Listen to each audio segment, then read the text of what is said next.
how we deal with all these new technologies coming up and which ones we decide to teach and which ones we decide not to teach is one of the major, that's one of the major challenges that we'll be facing. Universities are research institutions, and where we draw the line between being a research institution, being a skill-based institution. The issue we have is keeping up with instructor development and preparation, and as you'll see from some of the responses from the students, we still have a ways to go. And so we haven't wanted our technological resources to outpace our developmental and personnel resources. I think there's no question that the technology is far outpacing the ability of academia to keep up with it. So Mitchell Stevens in his talk was talking about some of his colleagues who forbid their students to do research on the internet or who forbid their students to ever read Wikipedia.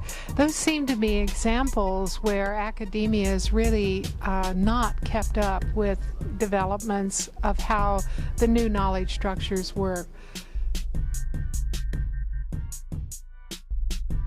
We now live in a world where we don't simply go to the web to draw information down, but that people are actively participating in and contributing to the knowledge and information that is on the web. That's what Wikipedia is. People write in and they share their expertise, but this happens through blogs and through many other forms. But my idea is that this is the perfect occasion for collaboration. So I, for example, invited one of my very bright undergraduate students to do an independent study with me that was structured like this. I served as his mentor for reading Thomas Pynchon's really complex novel, Gravity's Rainbow, and he served as my mentor to go through certain computer games.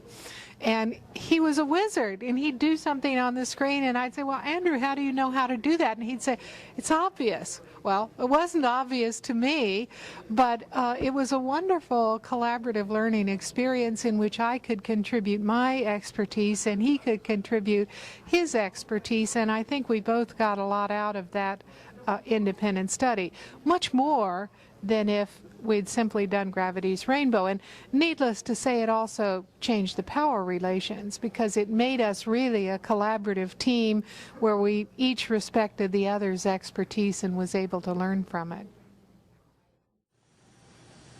And it seems to me, with moving images, with moving words, we're in a much better position to recreate that stuff in much more entertaining, shall I say, fashion.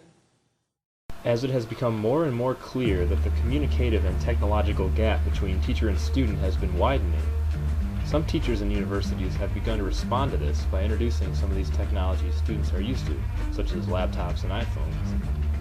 Some have even proposed changing the entire dynamic of the classroom environment to accommodate this new generation of non-linear-based students and communicate with them on a level they are more familiar with. This conference has so thoroughly shown that writing has changed and the teaching and learning opportunities must change as well. Earlier design, actually, we envisioned portable tables with chairs and plasma screens and a teacher projection station. What we ended up with, instead of joint tables and chairs, was these individual tables and chairs on wheels. You can move around. And so that we have totally reconfigurable classrooms, wall-mounted plasma screens. They're about this big for doing visual analysis, collaborative writing, etc. And this is the room we're particularly proud of, the collaboratory.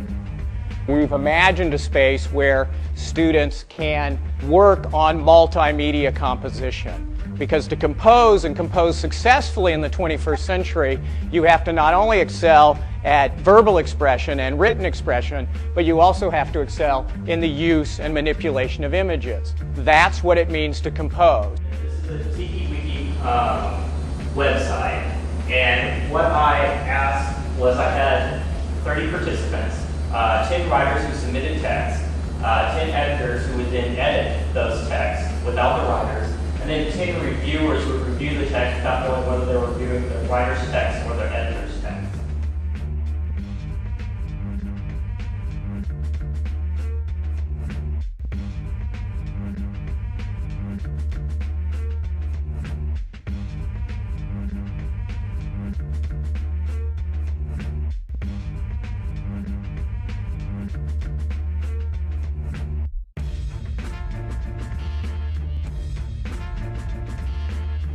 And while I don't think we should abandon linear argument, it's nevertheless true that for students like that, if you introduce them to hypertext writing or nonlinear writing, they find that a tremendously liberating experience.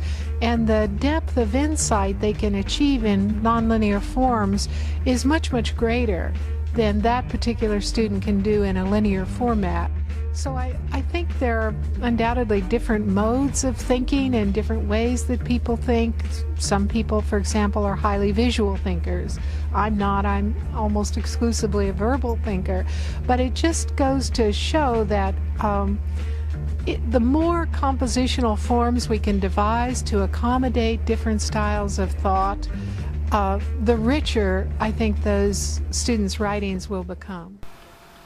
Many professors and students alike have shown that technology is transforming the way people think about composition and the academic norms.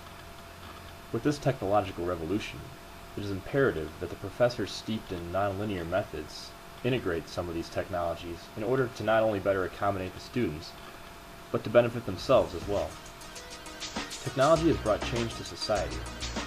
Now it is up to mainstream academia to respond.